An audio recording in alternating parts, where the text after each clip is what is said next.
I completed all quests, gathered all weapons and magic rings, and uncovered every secret in this game to tell you a great story of Lunacid.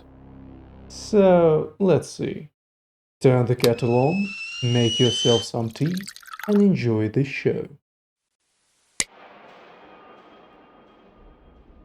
At the beginning of a new game, you are being told about the ancient god who was awakened by the moon meltdown. And, while the reason may be unclear to you, there is certainly a cause for that. The narrator tells you how the god's awakening changed the world of Lunacid, how it poisoned every corner of the world, and awakened the slumbering beasts. You play as a thief, who tried to snatch his life back before he was thrown in a great well. The place where all the scum is thrown. What do you mean? Wait. No.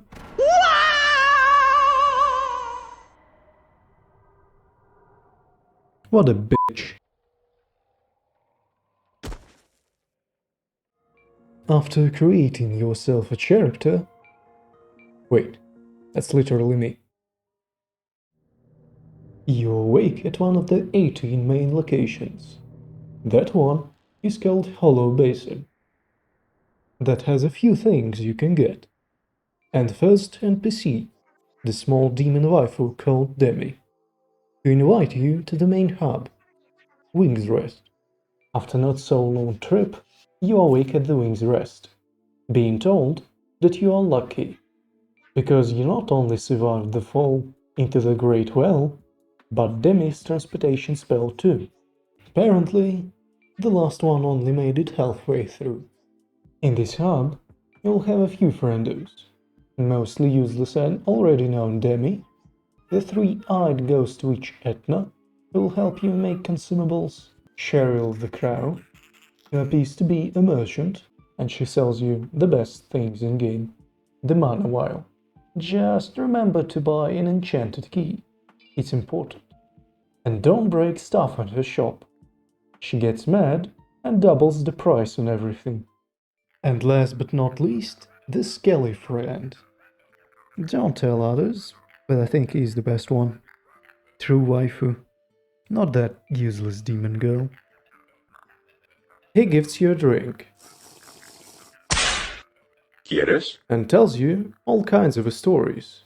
Once in a while, him and the books scattered across the game is the only source of game lore. Love him. After traveling back to Hollow Basin using Bonfire, you are faced with a choice. Play normally and go to Temple of Silence, where you meet faceless mummies and immense horror.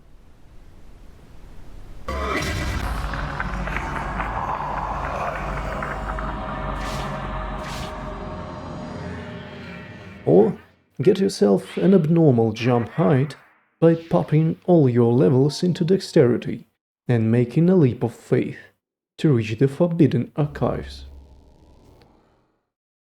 where you can find late-game loot, which will ease your journey by lot. The third option is to jump down on a bridge, but that just skips the Temple of Silence and brings you to the Yoshi Forest. By the way, about that.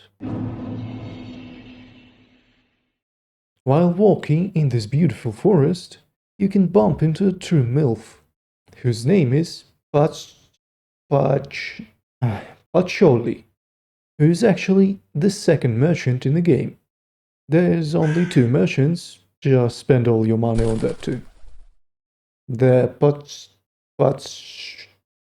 MILF is selling you the Ocean Elixir that increases your maximum mana by 40, which will come in handy, and the cheapest healing in the game.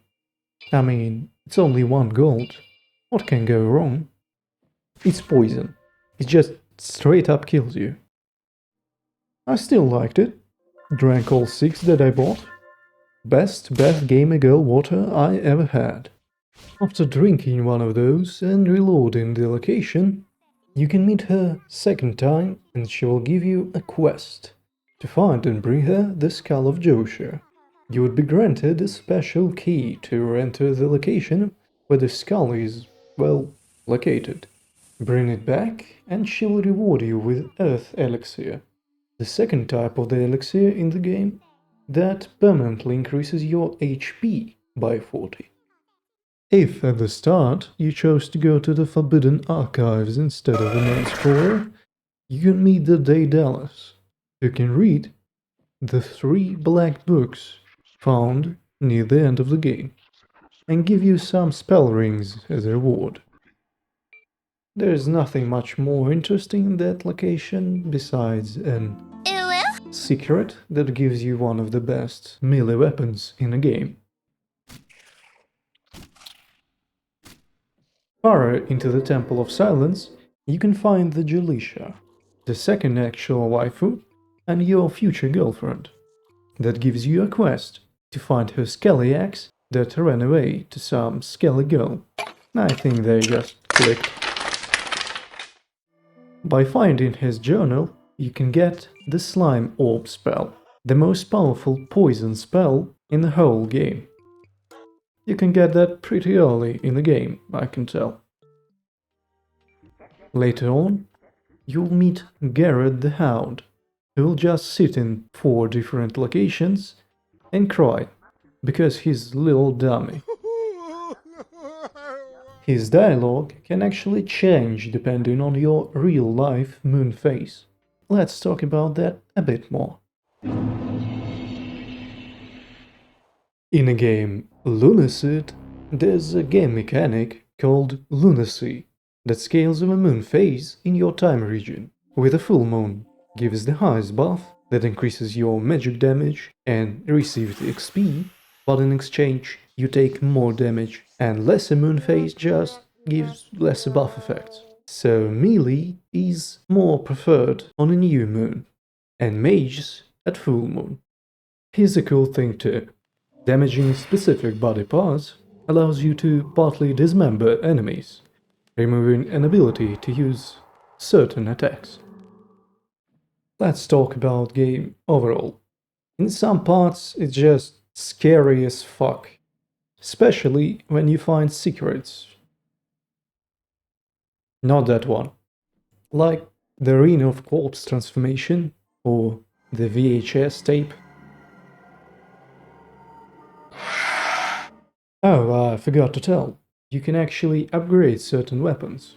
For example, the Broken Hilt becomes the T-Boo's Blazed Sword, after dipping it in the girl's game of bathwater, in Wing's Rest.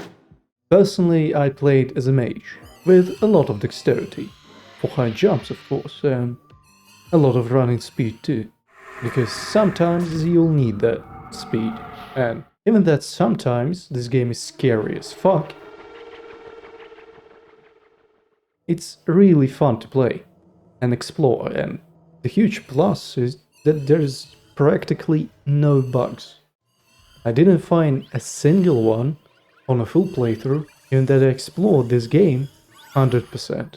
Full game completion takes around 7 to 15 hours, and I already said that, but it's really fun.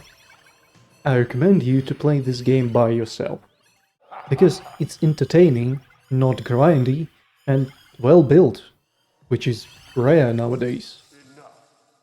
It has 4 different endings, and I found 2 of them by accident. So go on, take an adventure, and conquer the Great Well.